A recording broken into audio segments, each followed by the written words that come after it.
Imagine the guy you have a crush on actually turned out to be gay. Sounds like a dream, but be careful what you wish for. This is what the 1998 gay coming-of-age movie Get Real is mostly about. Following a young man who has a crush on another guy at school, both of them have different ideas on how they should pursue their romance. Now, if you're a fan of things like Heartstopper and Love, Simon, you will feel right at home here. It deals a lot with the high school drama, the things that feel so big and dramatic in high school, but in reality, things are not as intense. Now, I've been a bit jaded about watching and talking about more coming of age movies because having watched a lot of gay movies so far, there is a ongoing pattern that a lot of movies are coming of age movies. So I was hesitant to watch this movie when I found out that's what it was. But I did get this movie in the comments by some subscribers. And so I want to thank you for recommending this movie because this movie is a bit different than the rest. And the way that it's different is it's a very mature type of take on the coming of age story, that it's a more realistic approach to this source material that usually dwells in fantasy and cheese. Now, this movie is from the UK, and in a lot of ways it reminds me of another movie I talked about called Beautiful Thing. And it kind of feels like an unofficial sequel to that movie because the characters are a little bit older, and it also they're moving on and transitioning to another form of adulthood. So it has like a spiritual sequel feeling to it. What's also interesting, and another similarity I found in Beautiful Thing, was that there is the main character, he's not so much dealing with coming to terms with his sexuality, but just waiting for society to catch up with him. Now, this movie does follow the traditional formulaic tropes of a coming-of-age story, but the way that the director handles the material feels really elevated. There are certain scenes in here that are done very well. I love the director decides to hold the camera and let actors, give long monologues so we get to actually, sit in the moment, sit in the weight and the impact of the moment. There's a great moment here that happens at a school dance, and the camera work here is really excellent in working in cohesion with the characters and really feeling the impact of the moment with the camera work.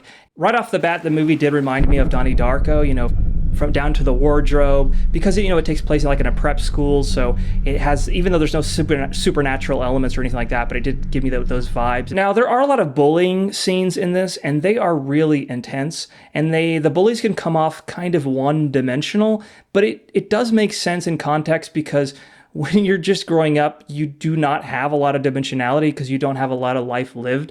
So it does kind of make sense how the bullies here are kind of portrayed as pure evil. But there are some really intense bullying that happens in this movie.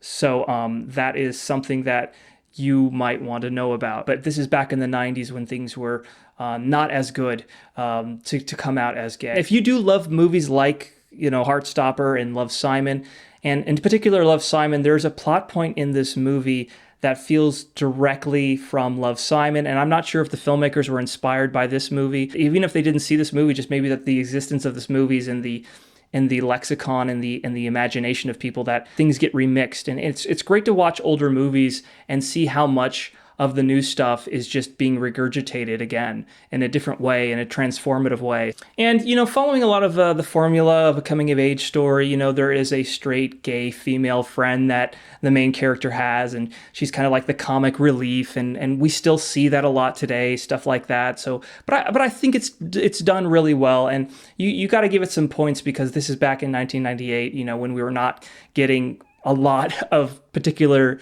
gay coming of age stories. So this is definitely not a knock on it. But my favorite thing probably about this movie is its ending, because it's not necessarily that the ending that the audience wants, but it's the one that it needs. And it's the most realistic and satisfying way to end this story and kind of serve as a cautionary warning to people, and also an empowering type of movie. And without giving anything away, I didn't like the way it ended right away, but after thinking about it, I thought that was a brilliant way to do that. I was super satisfied with this ending. I feel like this movie should be looked at more and to appreciate it more because of things that did come after it. It's a very solid film, and it does, like I said, put it above the rest, and it kind of takes away a lot of cheesy things, and it kind of gives you a more a palpable, real coming of age story, whereas something like a Heartstopper, something like Love, Simon feels more fantasy-esque.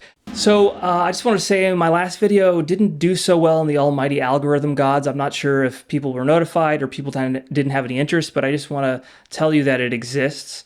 And it is my take on the film Bohemian Rhapsody and the possibility of having a different, gayer Freddie Mercury movie. So if you'd like to check that out, you can see it right there.